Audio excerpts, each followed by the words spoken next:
Welcome back, everybody. All right, so that concludes the tutorial, and it was quite a bit of fun.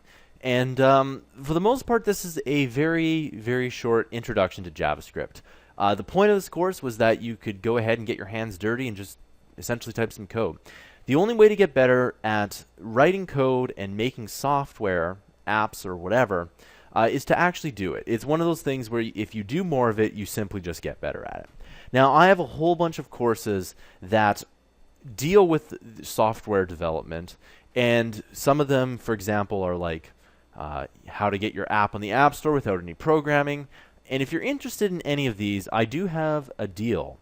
And you can just go ahead and message me. And once you message me for this deal, I can get you into these courses for a much lower price than advertised. And I hope you really do succeed, because I do put out these courses so that people can achieve their best. I have had a lot of positive feedback on my courses.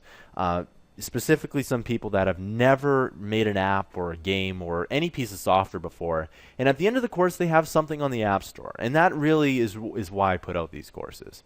Alright, so I hope you enjoyed the course. Message me if you want to get into my other courses, and I hope to see you guys in the next course.